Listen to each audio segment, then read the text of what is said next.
What did the far right give you? Do you believe everything you read? I guess you could say that I'd started my journey being radicalised at that point. I thought I was just standing up for my country. Are other people worried about you? You think as a parent you'd know, but you just don't. I used to be a neo-Nazi, but this isn't my story. This is my son's story. This is John's story. The story of young people in the far right.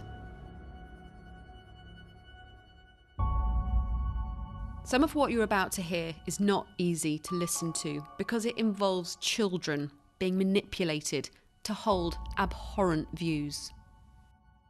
Speak to the average person in the UK about extremism and they might discuss jihadists.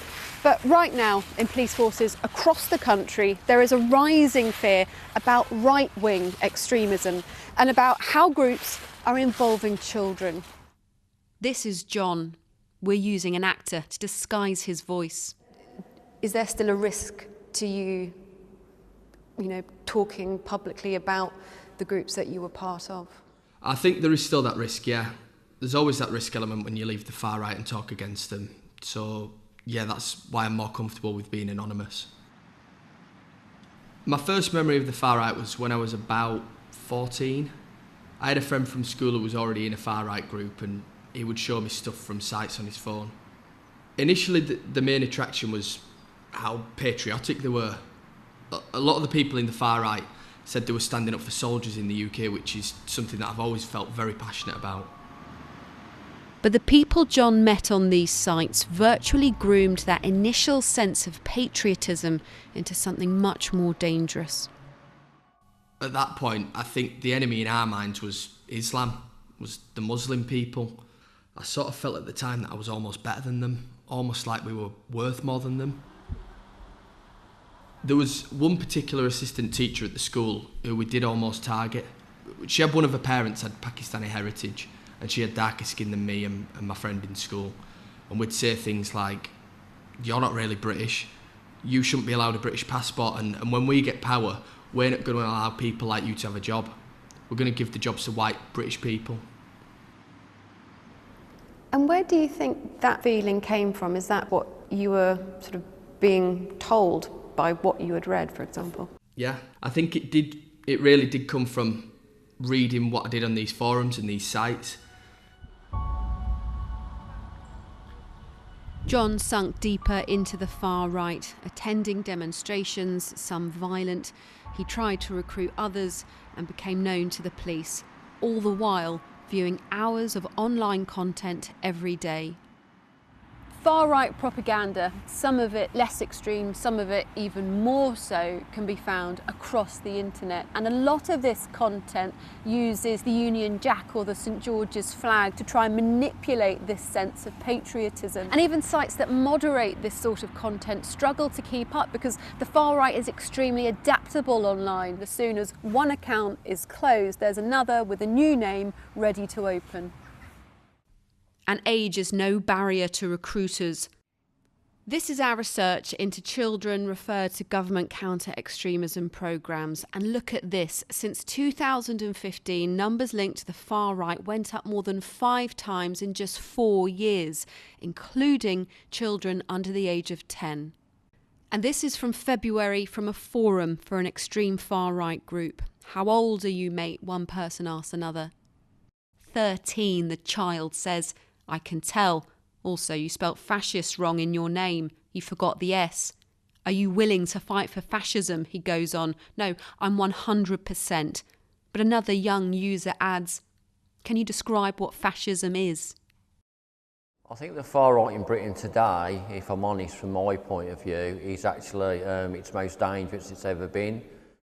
Nigel Bromwich was a neo-Nazi, a member of several extreme far-right groups, but now he helps de-radicalise people, including the very young. The youngest person we've actually helped and supported has been 9 years of age. That to me really shocked me. He then basically identified the person who was recruiting him in and getting him to watch neo-Nazi video games was actually his older brother. Today, far-right recruitment is happening online, where content is deliberately targeted at a younger audience, encouraging them to take direct action. And those video games are just like many other games with regard to chasing and shooting people. But when you look at the sort of content of the game, what you'll do then is you'll see that the people who are being chased are from people from different ethnic communities, different religions. When you were chatting on these forums, did people know that at this time you were 14? Well, we never came out and said our age. We never said that we was 14, 15, 16 going through school, but from the way that we were talking and how sort of inexperienced in life we were, it wouldn't have been too hard to figure out. I just think we were sort of the next generation of people coming in.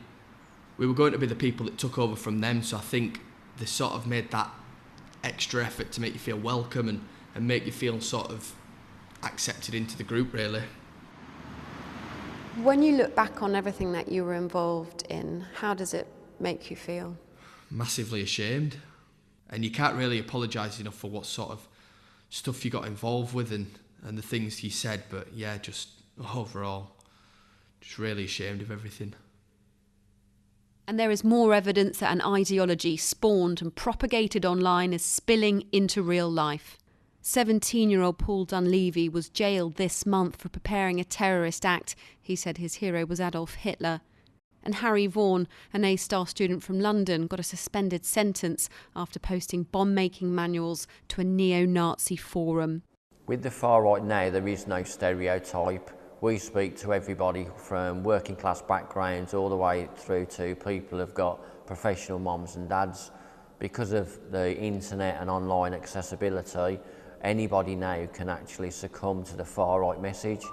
And parents and peers report frequently not knowing what their children have become involved with. Like John's mum, Sarah, we've disguised her voice. To find out that that's been going on under your roof while you've been sat in the next room, it's absolutely soul-destroying. Because you've no idea what's going on. I thought he was online with his friends.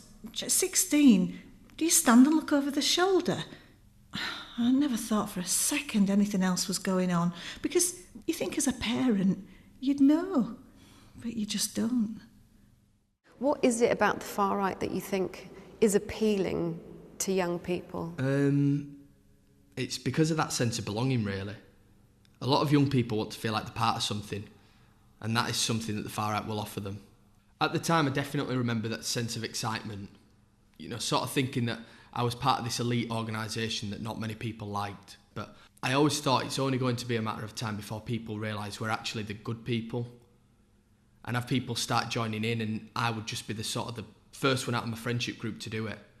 And then everyone else would come to me and ask me to get them involved. But after a public outburst in class, John's college referred him to a government counter-extremism programme that slowly changed his ideology.